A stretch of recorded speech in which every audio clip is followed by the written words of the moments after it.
Hello guys, Spino here. So today we're gonna be discussing about if you should pull on Guang or Sparxie in the upcoming 4.0 patch.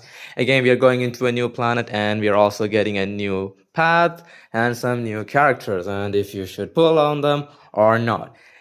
And first thing first, I want to talk again.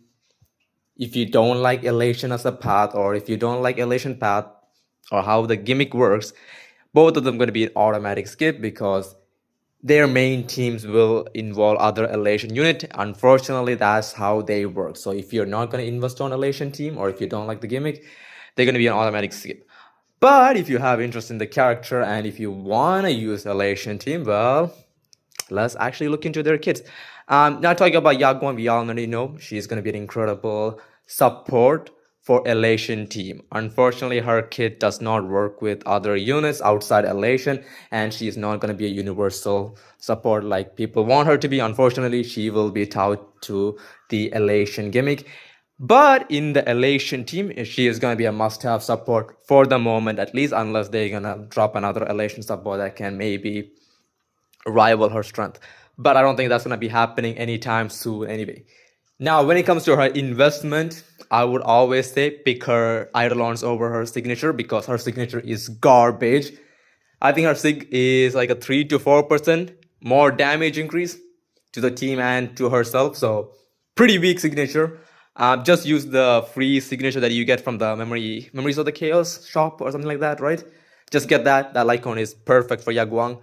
But if you're a low spender or if you're like a whale, her E1 is incredibly strong. Her E1 overall increases your damage by 30%, I think, something like that for your whole team. It's crazy. I think it's like defense down plus elation damage boost or something like that. It's crazy. I think her E1 is really, really strong. But overall, I think in a calc, it shows it's like 30% more damage increase to the whole team. So more elation teammates will make her Eidolon's value even stronger. So her E1 will get even better when more elation DPSs come or elation units come in the future. So Yaguan, pretty solid choice in my opinion. If you want elation or if you want a main elation, she's going to be like a must grab for the moment at least. Now, talking about Sparxie, I think Sparxie on release is going to be actually going to be strong. I think she's like high in tier and 4 years DPS levels, like almost like fine on level. But remember, on release, Sparxie will underperform because she still cannot abuse her main trace being, I think her trace 3. She cannot abuse it because you need 3 elation units to abuse that trace. So on release, Sparxie will be weaker. But in the future, when you get the 3rd elation unit, she's going to be incredible. I think as a main DPS, she's going to be strong. But because she has so many good supporting capabilities, she can also run as a sub DPS in other elation DPS's team because of her supporting capabilities. So when it comes to versatility, Sparxie is there. Sparxie is like a, what is a good alternate like Sparxie? Evernight? Yeah, she's just like Evernight, but for, you know, for Elation team. She's like an Evernight for Elation team. Pretty solid. Nothing broken, but I think she's like a solid unit in the future. Personally, I might go for Yaguan just because I prefer supports more than DPS. But it depends on how many pulls I have, okay? It clearly depends on how many pulls I might have. When it comes to her Eidolon investment, unfortunately, Sparxie's Eidolons are not that great. Her E2 is not that good because it's more like a personal damage increase and it's not that crazy to the point. But I'm gonna say her Lycon is really great. I mean, it's really, really broken because you don't have a really good alternate option unless you buy Battle Pass. So if you're an F2P, Sparkle's Lycon is gonna be like a 30 to 35% damage increase. So yeah, her Lycon is OP. It's really, really strong. It's like a Cassia Lycon situation, I guess you could say.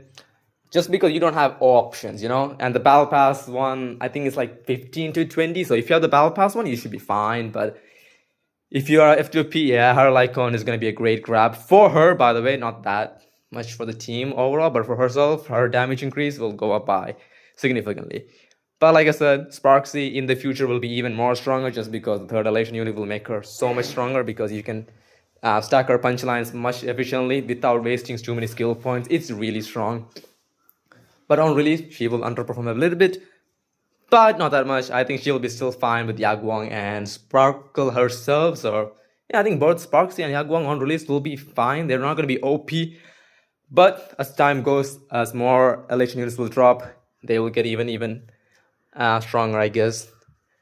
But on release, they'll be slightly weaker. But in my opinion, when it comes to Lycons at least, don't pull on Yaguang's Lycon. Sparxie's Lycon is great. Her Eidolon investment are actually bad. I think it's like the opposite to Yaguang, right? Yaguang's Lycon is garbage, but her Eidolon 1 is so strong to the point. I will just recommend to get her if you want to run an elation team in the future, because let's be honest, Silver Wolf and I forgot her name, Evanescia, the Sakura SP, they're both going to be elation teams, so maybe both of them can use both of them very well, who knows. But yeah, it's going to be great. I think at least we're going to have some content real soon on HSR in a week or so kind of excited. But tell me who you're going to pull for, because I am definitely going to get one of them at least, if I have enough pulls saved up. So yeah, see you guys on another video. Bye, have a great day.